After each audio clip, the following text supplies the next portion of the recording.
Hello friends, સ્વાગત છે તમારું મારી ગુજરાતી રસોઈ ટિપ્સ ચેનલમાં। આજે આપણે બનાવીશું 100 ગુણોથી ભરપૂર સૂકી મેથી દાણાનું શાક। આ શાક બનાવતા પહેલા જો તમે મારી ચેનલ પર નવા છો તો આ જ રીતની નવી રેસીપી મેળવવા માટે સૌથી પહેલા મારી ચેનલને સબસ્ક્રાઇબ કરી રાખજો। તો ચાલો આપણે મેથી દાણાનું શાક બનાવવાનું શરૂ કરીએ। સૂકી મેથી દાણાનું શાક બનાવવા માટે મેં અહીંયા એક વાટકીમાં થોડા ઓછા સૂકી મેથીના દાણા લીધા છે। તો હવે આપણે સૌથી પહેલા દાણાને ધોઈ લઈશું। તો જે પણ કચરો હશે એ નીકળી જશે। તો આ રીતે આપણે અહીંયા ધોઈને જ પછી જ પલાળવાના છે, આપણે અહીંયા ડાયરેક્ટ પલાળી નથી દેવાના।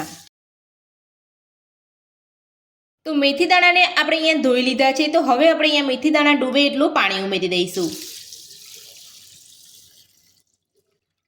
તો તમારે અહીંયા પાણી ઓછું નથી ઉમેરવાનું, આ રીતે તમારે થોડું પાણી વધારે જ ઉમેરવાનું છે। તો આપણી અહીંયા મેથી દાણા એકદમ સરસ રીતે ફૂલી જશે અને સ્વાદમાં પણ એકદમ સરસ લાગશે। તો હવે આપણે અહીંયા દાણાને પલાળી લીધા છે। તો 3 થી 4 કલાક જેટલું આપણે દાણાને પલાળવા દઈશું। જો તમારે શાક સવારે બનાવવાનું હોય તો તમે રાત ઉપર પણ તમે દાણાને સરસ રીતે પલાળી શકો છો। તો હવે આપણે એની ઉપર ઢાંકણ ઢાંકી અને 4 કલાક માટે પલાળવા દઈશું। 3 થી 4 કલાક થઈ ગયા છે। તો હવે આપણે મેથીને ચેક કરી લઈશું। એકદમ સરસ રીતે આપણા મેથી દાણા અહીંયા ફૂલી ગયા છે। તો હું તમને અહીંયા એક દાણો પણ તોડીને બતાવી દઉં છું। તો એકદમ આસાનીથી આપણી મેથીનો દાણો એકદમ સરસ અહીંયા તૂટી જાય છે। તો હવે આપણે એનું પાણી કાઢી લઈશું। તો આ પાણી આપણે જ્યારે પણ કાઢીએ ત્યારે ફેંકવાનું નથી।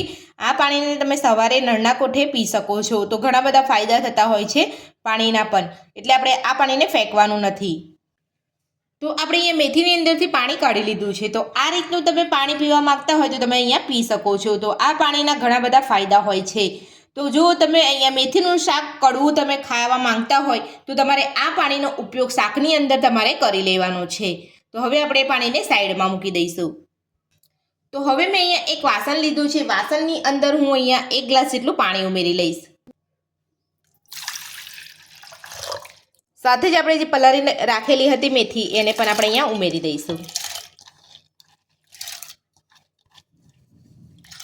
તો મેથી દાણાને આપણે અહીંયા એક પાણીની અંદર લઈ લીધા છે। તો હવે એની અંદર 2 ચપટી જેટલો હળદર પાવડર ઉમેરીશું। સાથે જ આપણે અડધી નાની ચમચી જેટલું મીઠું ઉમેરીશું।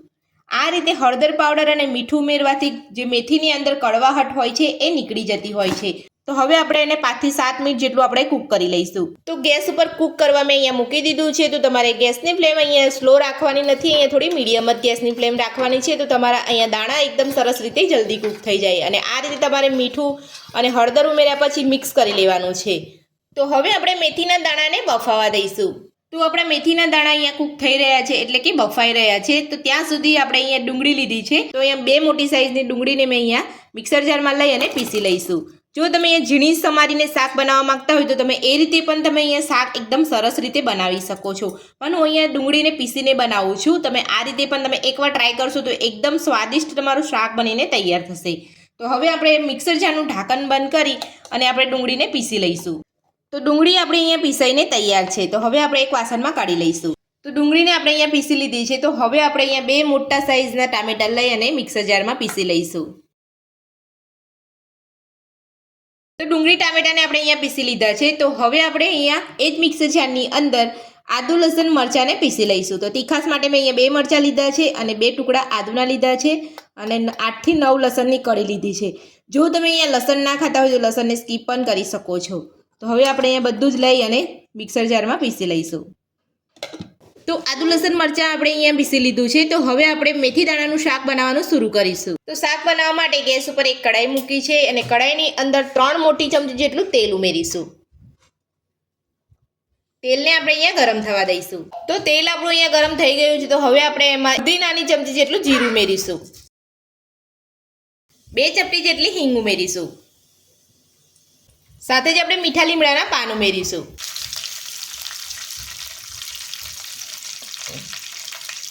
આદુ લસણ મરચાંની પેસ્ટ ઉમેરી દઈશું।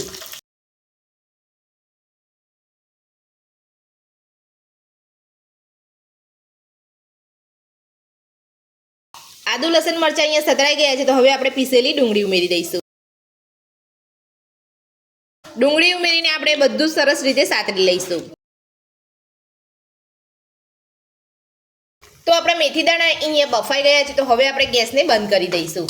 તો આ મેથી દાણાનું પાણી જે અહીંયા બચ્યું છે એ પાણી તમે અહીંયા શાકની અંદર સાથે જ દાણાની સાથે જ એડ કરવા માંગતા હોય તો તમે એ રીતે પણ કરી શકો છો. તો તમે જોઈ શકો છો એકદમ આસાનીથી આપણે અહીંયા દાણા તૂટી જાય છે.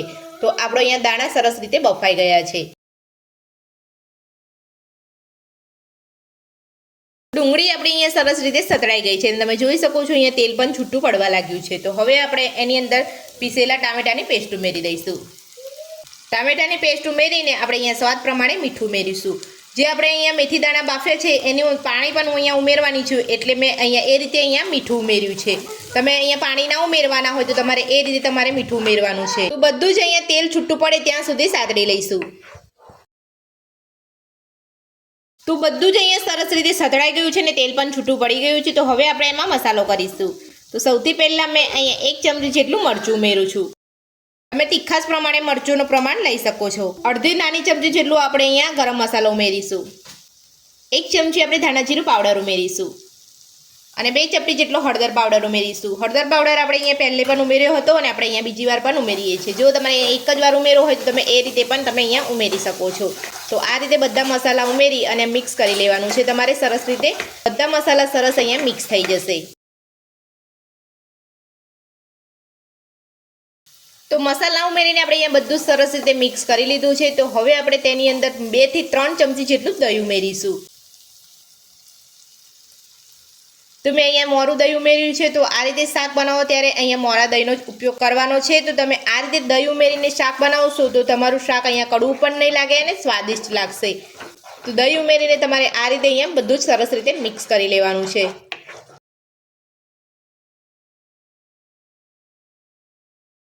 અને ગેસની ફ્લેમ તમારે અહીંયા ફૂલ રાખવાની છે. તો બધું સરસ રીતે મિક્સ થઈ જશે અને તેલ પણ સરસ અહીંયા છૂટું પડી જશે. તો તમે જોઈ શકો છો મેં અહીંયા દહીં ઉમેરી અને સરસ અહીંયા મિક્સ કરી લીધું છે. એકદમ સરસ રીતે આપણું અહીંયા દહીં મિક્સ થઈ જાય ત્યાં સુધી આપણે અહીંયા એને હલાવવાનું છે. જો તમે દહીં ઉમેરીને પછી એને છોડી દેશો તો દહીં અંદર ફાટી જશે અને શાકનો ટેસ્ટ પણ સારો નહીં લાગે. તો તમે જોઈ શકો છો એકદમ સરસ રીતે આપણે અહીંયા મિક્સ કરી લીધું છે અને 30 સેકન્ડની અંદર આપણું અહીંયા તેલ પણ સરસ છૂટું પડી જશે. તેલ પણ આપણું અહીંયા છૂટું પડવા લાગ્યું છે. તો હવે આપણે બાફેલા મેથી દાણાને ઉમેરી લઈશું.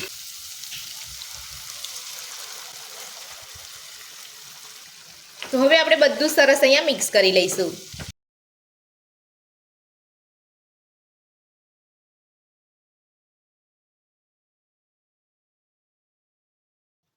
તો તમે અહીંયા થોડું રસાવાળું શાક ખાવા માંગતા હોય તો તમારે અહીંયા થોડું પાણી ઉમેરી દેવાનું છે. હું અહીંયા થોડું અડધી વાટકી જેટલું થોડું બીજું પાણી ઉમેરી દઈશ. તો હવે આપણે તેમાં પાણી ઉમેરી દઈશું. પાણી ઉમેરીને બધું જ આપણે અહીંયા મિક્સ કરી લઈશું.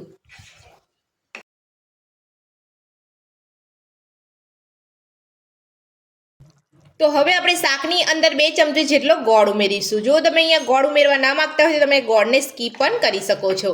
તો ગોળ ઉમેરીને તમારે શાકને અહીંયા મિક્સ કરી લેવાનું છે. તો આપણે અહીંયા ગોળ ઉમેરીને શાકને અહીંયા મિક્સ કરી લીધું છે. તો હવે આપણે ઢાંકણ ઢાંકીને 3 થી 4 મિનિટ માટે થવા દઈશું. તો 3 થી 4 મિનિટ આપણી અહીંયા થઈ ગઈ છે. તો હવે આપણે ચેક કરી લઈશું. તો તમે જોઈ શકો છો શાકની ઉપર તેલ પણ અહીંયા છૂટું પડી ગયું છે. તો હવે આપણે મિક્સ કરી લઈશું.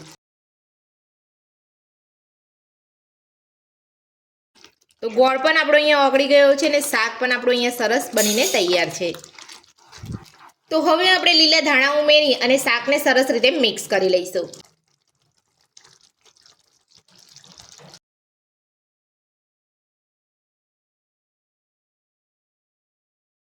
તો ધાણા ઉમેરીને આપણે અહીંયા શાકને સરસ મિક્સ કરી લીધું છે. તો હવે આપણે ગરમા ગરમ શાકને સર્વ કરી લઈશું. તો ગુણોથી ભરપૂર આપણા મેથી દાણાનું શાક બનીને તૈયાર છે. તો આ શાક તમે રોટલા રાઈસ સાથે પણ તમે ખાઈ શકો છો. તો મેથી દાણાનું શાક બનાવવાની રીત તમને મારી કેવી લાગી મને કોમેન્ટ બોક્સમાં કમેન્ટ કરીને જરૂરથી જણાવજો. તો આજની રેસીપી પસંદ આવી હોય તો વિડીયોને લાઇક કરજો, ચેનલને સબસ્ક્રાઇબ કરજો, તમારા મિત્રોને જરૂરથી શેર કરજો. Thank you.